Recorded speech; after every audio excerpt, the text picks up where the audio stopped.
வணக்கம். என் பெயர் doctor M Srinivas, குடல் நல மருத்துவர், clinicals hospital, Sholinganallur, Perumbakkam, Chennai. Sir, இப்போ சமீப நாட்களா இந்த கேஸ்ட்ரிக் பிரச்சனை அதிகமாக வந்து யங்ஸ்டர்ஸ் வந்து பெரியவங்களுக்கு வந்து இருக்கு. இந்த கேஸ்ட்ரிக் வருவதற்கு முதல் காரணம் என்ன சார்? இது நல்ல கேள்வி. இந்த கேள்விக்கு நான் பதில் சொல்லணுன்னா உங்களுக்கு வந்து நீங்கள் சொல்கிற கேஸ்ட்ரிக் அப்படின்னா என்னங்கிறத நான் வந்து தெளிவுபடுத்தணும். கேஸ்ட்ரோஎன்ட்ராலஜி அப்படின்னு தான் ஆங்கிலத்தில் சொல்லுவோம் இந்த வியாதியை. பொதுவாக எல்லோரும் அந்த கேஸ், அதில் இருக்கிற கேஸை நினைக்கிறது வந்து காற்று அப்படின்னு நினைக்கிறாங்க. அது ஆக்சுவலாக அது கிடையாது. கேஸ்ட்ரோ அப்படின்னா இரைப்பை, என்டரோ அப்படின்னா குடல், லாஜினாக்கா அதை பற்றிய படிப்பு. ஸோ கேஸ்ட்ரோஎன்ட்ராலஜிங்கிறது வந்து கேஸ் தனி, மீதியெல்லாம் தனி கிடையாது. கேஸ்ட்ரோன்னா இரைப்பை. ஸோ இரைப்பை குடல் சம்பந்தமான படிப்பு, அதாவது ஜெரிமான மண்டலத்துக்கான மதிப்பு, அது பற்றின ஒரு படிப்பு. இப்போது நீங்கள் கேஸ் அப்படின்னு சொல்லும்போது எல்லோரும் என்கிட்ட வந்து சொல்லுவாங்க, சார் எனக்கு கேஸ்ட்ரைட்டிஸ் இருக்குது சார் அப்படின்வாங்க. அது என்னமோ அந்த கேஸை சொல்லிவிட்டு ஒரு ஐட்டிஸை சேர்த்தா அதுக்கு ஒரு மெடிக்கல் டேர்ம் வருதுங்கிறதுனால கூகுளெலாம் பார்த்துட்டு வந்து எங்ககிட்ட கேட்பாங்க. நான் சொல்கிறது என்னென்னா, ஐட்டிஸ் என்ற அந்த ஒரு பொருளை எதிலோட சேர்த்தாலுமே அதற்கு அர்த்தம் வந்து அலர்ச்சி ஆர் இன்ஃப்ளமேஷன். இப்போது அப்பெண்டிக்ஸில் வர்றதுக்கு பேர் அப்பெண்டிசைட்டிஸ். கண்ணு ரெட் ஆகுது இல்லையா, மெட்ராஸை வருது, அதுக்கு பேர் கன்ஜங்டிவைட்டிஸ். ஸோ எது கூட நம்ம ஐட்டிஸ் சேர்த்தாலும் அது இன்ஃப்ளமேஷன். ஸோ இந்த கேஸ்ட்ரைட்டிஸ்னு மக்கள் பொதுவாக சொல்கிறது பார்த்திங்கன்னா இரைப்பை இன்ஃப்ளமேஷன். அதுதான் ஒரு மருத்துவரை பொறுத்தளவில் கேஸ்ட்ரைட்டிஸ்னால் இரைப்பை வெந்து போயிருக்கு, அதுதான் அர்த்தம். ஆனால் அவங்க அதை மீன் பண்ணல. நம்ம ஃபர்தராக கேள்வி கேட்கும்போது என்ன சொல்லுவாங்க, எனக்கு வயிறு உப்புசமாக இருக்குது, ஏப்பம் நிறைய விட்டுக்கிட்டுருக்கேன், கீழே காற்று நிறைய பிரியுது, இதைத்தான் வந்து அவங்க காற்று அப்படிங்கிறது தான் அந்த மாதிரி மீன் பண்ணுறாங்க. இது குறிப்பாக இப்போ இந்த காலகட்டங்களில் அவசர வாழ்க்கை, வேக வேகமாக எல்லாம் போயிட்டுருக்கோம். Morning shift, night shift, evening shift மாறி மாறி போகிறோம். வீட்டுக்கு வந்தாக்கா வீட்டில் இருக்கிறவங்கள வந்து திருப்திப்படுத்தணும். ஸோ அவங்களோட வெளியில் போகணும், சாப்பிட்றது கிடையாது, கிடைக்கிறத வழியில் ஏதோ ஒன்று சாப்பிட்டுடுறது, இதெல்லாம் பண்ணுறதுனால பெரும்பாலும் ஏற்படுற நோய் இது. இப்போது யங்ஸ்டர்ஸ்க்குலாம் வந்து அதிக அளவில் சின்ன வயசுலேயே ஏற்படுது இல்லைங்களா சார்? அது என்ன காரணம் சார்? இப்போ நிறைய பேர் தலைநகரத்துக்கு வந்து மேன்ஷனில் தங்கி, வெளிப்புறத்தில் தங்கி இது மாதிரிலாம் ஒர்க் பண்ணுறாங்க. வெளியே ஃபுட்லால் இது வந்து ஒரு பாதிப்பா, இல்லை வந்து சரியாக சாப்பிடாமல் இருக்கிறதால இந்த பாதிப்பா, எதனால் இந்த பாதிப்பு ஏற்படுது? இது பல காரணங்களால் ஏற்படுற ஒரு விஷயம். ஜெரிமான மண்டலம் அப்படிங்கிறது வந்து தோலுக்கு அடுத்தபடியாக இருக்கிறதுலையே பெரிய மண்டலம் நம்முடைய ஜெரிமான மண்டலம். இது வந்து உணவு குழாயிலிருந்து இரைப்பை, சிறுகுடல், பெருகுடல் வரைக்கும் மொத்தம் பகுதி. ஸோ இந்த ஜெரிமான மண்டலத்தில் அப்படின்னா எத்தனை நரம்புகள் இருக்கும்? மூளையிலேருந்து தான் எல்லா இடத்துக்கும் நரம்பு சப்ளை. ஸோ எத்தனை நரம்புகள் அந்த ஜெரிமான மண்டலத்தில் இருக்கும்? ஸோ முதல்ல நம்ம புரிஞ்சிக்க வேண்டியது என்னென்னா, நம்மளுடைய மனசில் என்னென்ன எண்ணங்கள் ஏற்படுது, என்னென்ன ஃபீலிங்ஸ் இருக்குது, எப்படி நம்ம யோசிக்கிறோம், என்ன கவலையில் இருக்கோம், இதை பொறுத்து இந்த நரம்புங்க பாதிப்பு ஏற்படும் போது ஜெரிமான மண்டலத்தை மேஜராக அஃபெக்ட் பண்ணும். தோலை பெருசாக அஃபெக்ட் பண்ண முடியாது, ஏன்னா அது வெளியில் இருக்குது. ஏற்கனவே அது வானத்தில் இருந்து வெயில், காற்று, மழை எல்லாத்துக்கும் எக்ஸ்போஸ் ஆகிருக்கிறதுனால அது பெருசாக நமக்கு வித்தியாசம் தெரியாது. ஆனால் உள்ளுக்குள்ளே இதுக்கான ப்ராப்ளம்ஸ் ஏற்படுது. ஒன்று. ரெண்டாவது, நம்முடைய பழக்க வழக்கங்கள். வேலைக்கு சாப்பிடாமல் இருக்கிறது, சாப்பிடும்போது நிறைய சாப்பிடுறது, அடுத்த வேளை எப்போ சாப்பிடுவோமோன்னு தெரியாமல் இருக்கிறது, அதால் நிறைய சாப்பிட்றது, இல்லை என்ன கிடைக்குதோ அதை சாப்பிடுது, மேக்ஸிமம் ஃபாஸ்ட் ஃபுட்டு போய் எடுக்கிறது, அங்கே பிரியாணி நல்லா இருக்குன்னு போய் சாப்பிட்டுட்டு பின்னாடியே இன்னொரு கடையில் போய் பானிபூரி வாங்கி சாப்பிட்டுட்டு இப்படியே வரிசையாக செஞ்சுக்கிட்டே இருந்தாக்கா வியாதிகள் வர செய்து வயிறு அப்செட் ஆகுது. இதுதான் மேஜர் ரீசன். அண்டு தூக்கமின்மை. ராத்திரி வேளையில் கரெக்டாக 7-8 மணி நேரம் கண்டிப்பாக தூங்கணும். இது தூக்கமின்மை இருந்துச்சுனாக்கா இந்த வியாதி அடிக்கடி வரும். இந்த டீ, காஃபியெல்லாம் குடிக்கலாம், ஆனால் அதுக்கெல்லாம் ஒரு அளவு வச்சுக்கணும். நிறைய டீ குடிக்கக்கூடாது, ஒரேடியாக காஃபிலாம் குடிக்கக்கூடாது. ஸோ சுருக்கமாக சொல்லப்போனால் இந்த வியாதி இளைஞர்களுக்கு வர்றதுக்கு காரணம் என்னென்னா, இது வந்து ஒரு லைஃப் ஸ்டைல் டிஸார்டர். நம்முடைய பழக்க வழக்கங்களில் மாற்றங்கள் ஏற்படும் போது வரக்கூடிய ஒரு வியாதி. இதற்கு அடிஷ்னலாக ப்ராப்ளம்ஸ் வருது நம்முடைய எண்ணங்கள், நம்மளுடைய யோசனைகள், அந்த நேரத்தில் நம்ம மைண்டு எப்படி இருக்குது அப்படிங்கிறத பொறுத்து. சார், இப்போது நீங்கள் குறிப்பிட்டது போல் இப்போ இந்த வெளிய தலைநகருக்கு வந்து சென்னைக்கு வந்து எவ்வளோ பேர், லட்சக்கணக்கான பேர் வந்து ஒர்க் பண்ணுறாங்க சார். அவங்களாம் இந்த மாதிரி ஹோட்டலில் தான் வந்து ஒரு 3 வேளை உணவும் அவங்க சாப்பிட முடியும். ஸோ அப்படி அவங்களுக்கு வந்து அதிக அளவில் ஹோட்டலில் சாப்பிட்றதால தான் எனக்கு இந்த கேஸ்ட்ரிக் பிரச்சனை உருவாது அப்படின்ற மாதிரி நம்ம சொல்கிறதெல்லாம் பார்க்க முடியும். ஸோ நம்ம அவங்களுக்குலாம் நம்ம என்ன சார் சொல்லுவோம்?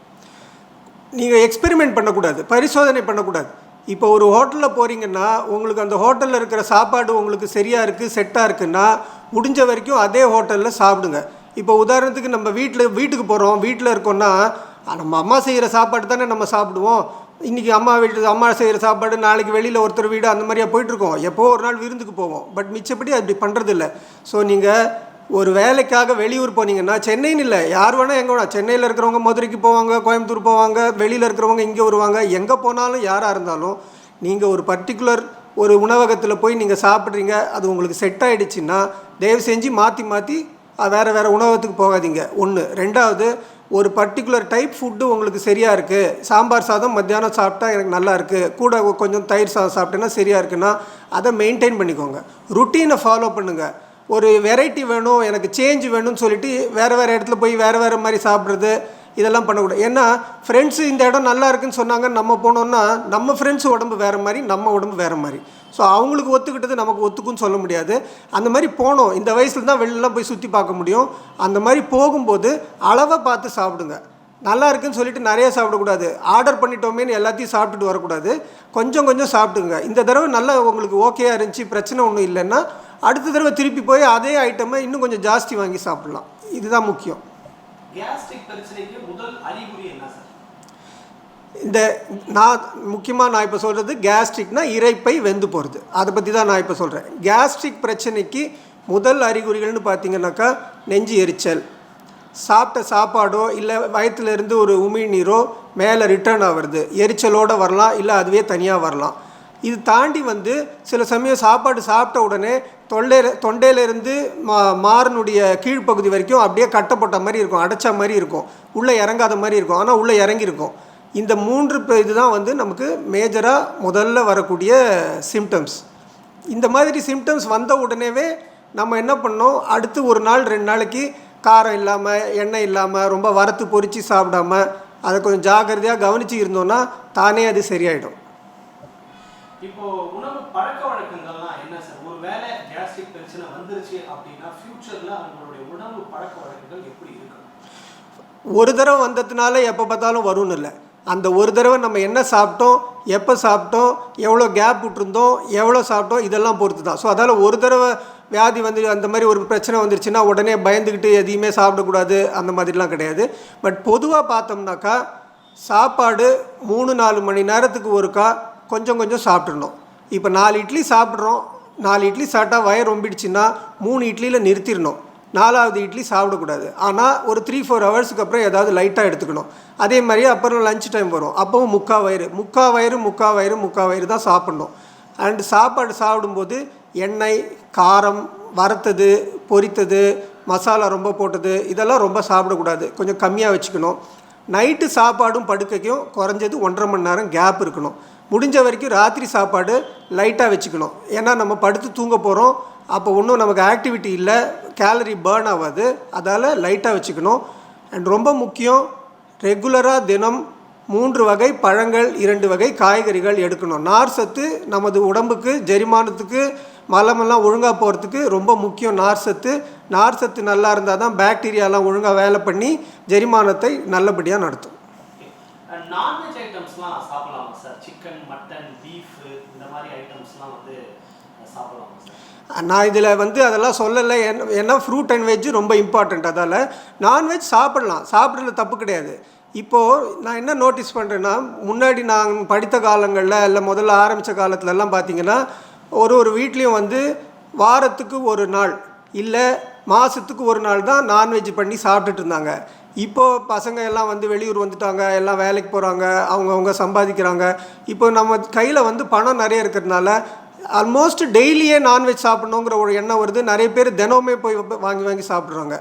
நம்ம சின்ன வயசில் என்னென்ன பழக்க வழக்கங்களை கற்றுக்கொண்டோமோ, என்னென்ன நம்ம வீட்டில் சொல்லி கொடுத்து வளர்த்தாங்களோ அதுதான் என்றைக்குமே சிறந்தது. தொட்டில் பழக்கம் சுடுகாடு மட்டும். ஆகவே அதையெல்லாம் நம்ம மாற்றிக்கக்கூடாது. நம்மளுடைய லைஃப் ஸ்டைல், நம்முடைய வசதிகள் வந்தாலும் நம்முடைய பெரியவர்கள் நமக்கு எந்த நல்லதுன்னு சொல்லி கொடுத்தாங்களோ அதை ஃபாலோ பண்ணணும். ஸோ வாரத்துக்கு ஒரு தடவை தப்பே கிடையாது.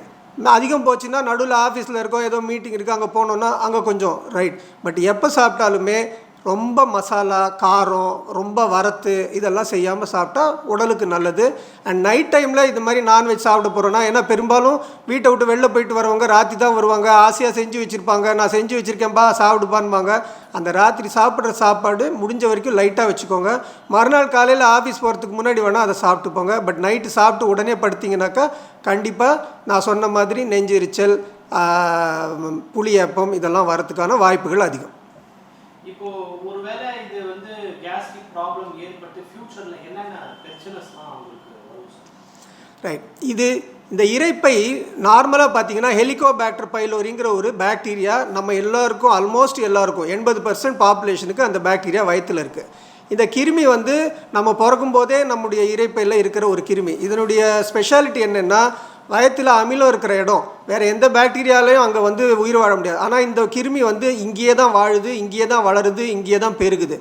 இந்த கிருமி கூட நம்முடைய இப்போ நான் சொன்ன மாதிரி பழக்க வழக்கங்கள், மாற்றங்கள், நம்முடைய மனதில் இருக்கிற அந்த பிரச்சனைகள்னால ஸ்ட்ரெஸ்ஸு இதெல்லாம் சேர்ந்து வந்துச்சுனாக்கா வயத்தில் புண்ணு ஃபார்ம் ஆகிறதுக்கான வாய்ப்பு உண்டு. நான் இங்கே புண்ணுன்னு சொல்கிறது கேன்சர் கிடையாது, அல்சர். ஒரு எல்லாருக்கும் வரக்கூடிய ஒரு அல்சரு, அதுக்கப்புறம் வந்து வயத்தில் ஒரு இன்ஃப்ளமேஷன், முன்னாடி கேஸ்ட்ரைட்டிஸ்ன்னு சொன்னேன் இல்லையா, அந்த மாதிரி இன்ஃப்ளமேஷன் இதெல்லாம் வரத்துக்கான வாய்ப்பு உண்டு. இது இரைப்பையை பொறுத்தளவில். இரைப்பை மட்டும் இல்லை, இரைப்பை தாண்டி சிறுகுடலினுடைய முதல் பகுதி டியோடினம்னு சொல்லுவோம், அங்கேயும் இந்த மாதிரி புண்கள் வரலாம். சப்போஸ் உங்களுக்கு வந்து சாப்பிட்டாக்கா வயிற்று வலிக்குது, சாப்பாட்டுக்கு முன்னாடி வயிற்று வலிக்குது, காலங்காத்தால் ஒரு 3 மணி 4 மணிக்கு சிவியராக மேல் வயிற்றில் வலித்து முதுகு வரைக்கும் போகுதுன்னா அது இரைப்பை சிறுகுடல் முதல் பகுதியில் ஒரு அல்சர் இருக்கிறதுக்கான அறிகுறிகள். இந்த மாதிரி இருந்தால் உடனே என்னை போன்ற குடல்நல மருத்துவரை அணுகி தேவைப்பட்டால் ஒரு எண்டோஸ்கோப்பி செய்து புண்ணு இருக்கான்னு பார்த்து அந்த ஹெலிகோபாக்டர் பைலோரிங்கிற கிருமி இருக்கான்னு கண்டுபிடிச்சி அதுக்கு ட்ரீட்மெண்ட்டு எடுத்துக்கணும். இந்த ஒரு தடவை ட்ரீட்மெண்ட் எடுத்ததுனால அது போயிடுச்சின்னு அர்த்தம் கிடையாது. ஏன்னா இதனுடைய பரவல் வந்து நம்முடைய எச்சிலேருந்து வருது. ஸோ ஒரு ஹோட்டலில் போகிறோம், அவங்க யாரோ முன்னாடி சாப்பிட்டவங்க தட்டு சரியாக கழுவலை, நம்மளும் போய் சாப்பிட்டோன்னா நமக்கு திருப்பி வரத்துக்கான வாய்ப்பு உண்டு. அதை பற்றி கவலைப்பட வேண்டாம். இந்த தடவை சிம்டம்ஸ் வந்துச்சு, ட்ரீட் பண்ணோம், சரியாயிடுச்சு. ஏன்னா 80% பாப்புலேஷனுக்கு இருக்கிற ஒரு வியாதி, இதை நம்ம பூர்ணமாக வந்து எராடிகேட் பண்ணுறதுங்கிறது சாத்தியம் கிடையாது. பட் சிம்டம் வரும்போது காமிச்சு அதுக்கான வைத்தியங்களை செய்து கொள்வது முக்கியம். இது இரைப்பையை பொறுத்தளவில். இதே இந்த கேஸ்ட்ரைட்டிஸ், இந்த ஆசிட்னால் உணவு குழாய் மேலே வந்து நெஞ்சு எரிச்சல் வரலாம். திருப்பி திருப்பி எரிஞ்சிக்கிட்டே இருந்ததுனாக்கா அந்த உணவு குழாயினுடைய கீழ்ப்பகுதி சுருங்கிறதுக்கான வாய்ப்பு உண்டு. ஸ்ட்ரிக்சர்னு சொல்லுவோம் அதை. அந்த மாதிரி சுருங்கிச்சின்னா ஒரு ஸ்டேஜில் எரிச்சல் போய் முழுங்க கஷ்டம் வந்துடும். ஸோ எரிஞ்சிக்கிட்டே இருக்குது, நைட்டெல்லாம் எரியுது அப்படின்னா டாக்டரை உடனே போய் பார்க்கணும்.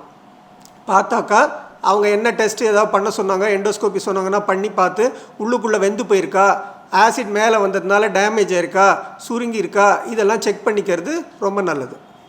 சார், பொதுவாக இந்த கேஸ் பிரச்சனை வந்தாலே உருளைக்கிழங்கு சாப்பிடாதீங்க, கருணைக்கிழங்கு சாப்பிடாதீங்க, அப்புறம் இந்த நேந்திரம் சிப்ஸ் சாப்பிடாதீங்க அப்படின்லாம் சொல்லுவாங்க. பொதுவாக உருளைக்கிழங்குல எது செஞ்சாலும் பஜ்ஜி அந்த மாதிரி வகைகள்லாம் சாப்பிடாதீங்க. அந்த மாதிரி சாப்பிட்றதுலாம் வந்து ஆரோக்கியமானதா சார்? எதுலேயுமே கெடுதல் கிடையாது. எல்லா உணவுப் பொருளையுமே நல்லது இருக்குது. நம்ம எப்படி அதை செஞ்சு சாப்பிட்றோம், எவ்வளோ சாப்பிட்றோங்கிறத பொறுத்து தான். திரும்ப திரும்ப நான் இதே தான் சொல்லிகிட்ருக்கேன்.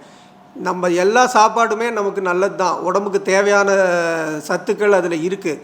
உருளைக்கிழங்கு சாப்பிட்லாம், தப்பு கிடையாது. ஆனால் சிப்ஸுன்னு சொல்லிவிட்டு ஒரு பெரிய பேக்கெட் சிப்ஸை மொத்தமாக எதுவுமே சாப்பாடே சாப்பிடாமல் வெறும் வயிற்றுலேயே மொத்தத்தையும் சாப்பிட்டோம்னாக்கா கண்டிப்பாக நமக்கு ஜெரிமான கோளாறுகள் வரும். கருணக்கிழங்கு சிலருக்கு வந்து சில உணவுகளை சாப்பிட்டாக்கா ஒவ்வாமை வரும், அலர்ஜி. அந்த மாதிரி இருக்கிறவங்க அதை தவிர்த்துடணும். இப்போது நான் ஏதோ ஒரு மாத்திரை சாப்பிட்றேன், அந்த மாத்திரை போட்டால் என் மூஞ்சிலாம் வீங்கி போச்சு, தொண்டையெல்லாம் டைட் ஆகுதுன்னாக்கா நான் திருப்பி அந்த மாத்திரையை சாப்பிட மாட்டேன். டாக்டர் கேட்டாங்கன்னா அலர்ஜி இருக்கான்னு அந்த மருந்து பேரை சொல்லுவேன். அதே மாதிரி தான் உணவே மருந்து. நம்ம உடலுக்கு முதல் மருந்து நம்ம உணவு தான். ஸோ அதில் ஏதோ ஒரு இது நமக்கு ஒத்துக்கலைன்னா, இப்போ சில பேர் கருணக்கிழங்கு சாப்பிட்டா நாக்கெல்லாம் அரிக்கும், மூஞ்சியெல்லாம் தடிக்கும், கையெல்லாம் தடிச்சு போச்சுன்னு சொல்லுவாங்க. அந்த மாதிரி இருக்கிறவங்க அதை அவாய்ட் பண்ணிடணும். ஸோ எல்லா சாப்பாடும் சாப்பிட்லாம்.